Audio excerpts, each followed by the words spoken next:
Rafael Dávila para Res Hispánica. Hoy les hablo de un libro de reciente publicación, El nuevo arte de la guerra, teoría, orígenes y futuro de los conflictos bélicos, editado por la Esfera de los Libros. El autor es este humilde general que les habla. Se preguntarán qué hace un libro sobre el arte de la guerra en un lugar como este, por lo que mi primer paso será un intento de justificación. Sería suficiente decir que lo hago a petición de nuestro director, Agapito Maestre, pero siendo eso suficiente para mí, tengo que hay más razones.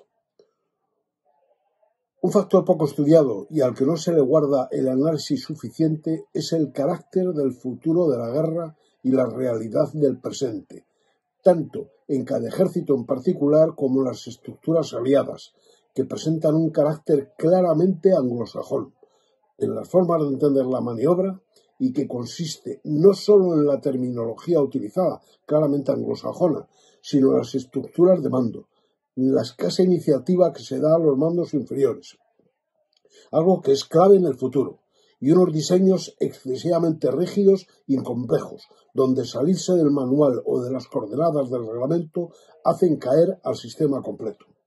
La guerra hoy es de carácter anglosajón, y eso requiere un análisis y revisión. Al menos hay que pensar en ello.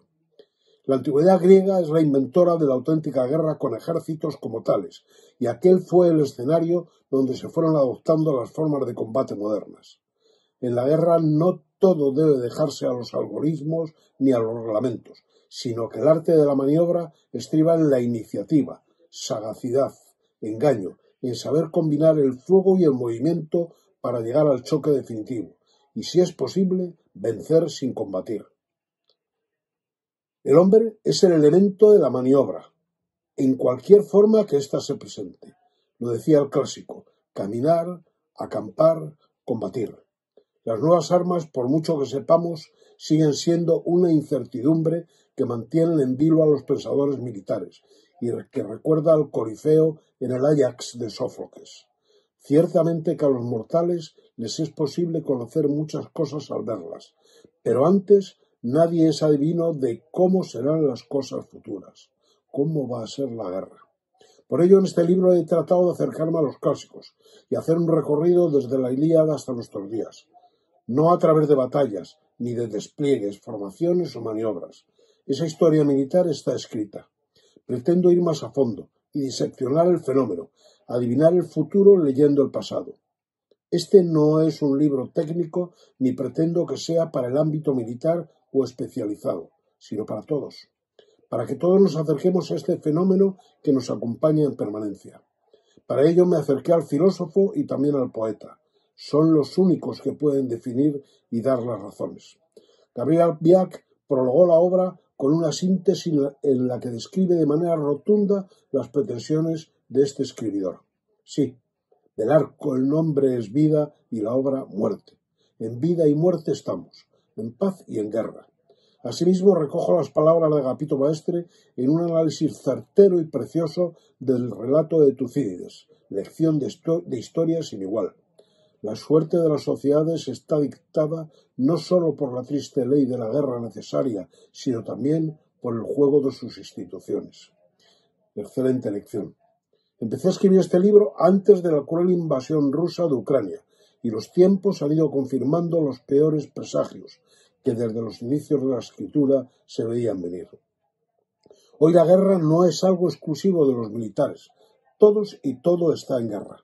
Todos somos soldados de esta nueva guerra en la que la ciencia y la técnica han acabado con el arte. Mucha gente, cuando presento este libro, me hace una pregunta de muy fácil contestación. ¿Cuánto dura una guerra? ¿Cuándo se acabará la guerra? En Afganistán suelen decir que la prisa fue inventada por el diablo y continúan con un viejo aforismo: extiende el cojín de la paciencia sobre la alfombra de la esperanza. No hay final para la guerra. Nos recuerda Albiac en el prólogo las palabras de Maquiavelo: siempre en lo que yo recuerdo, o bien se hizo la guerra, o bien se discurrió cómo hacerla. Ahora discurrimos, dentro de nada la haremos, y cuando la hayamos acabado, volveremos a discurrir sobre ella.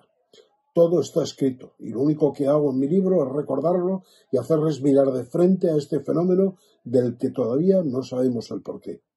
Y termino con el poeta Ángel González. Tremendo. Nada es lo mismo, nada permanece, menos la historia y la morcilla de mi tierra. Se hacen las dos con sangre, se repiten. Ángel González en las glosas Heráclito. Gracias por escucharme y ofrecerme esta oportunidad. Termino con paz a los hombres de buena voluntad. Muchas gracias a todos.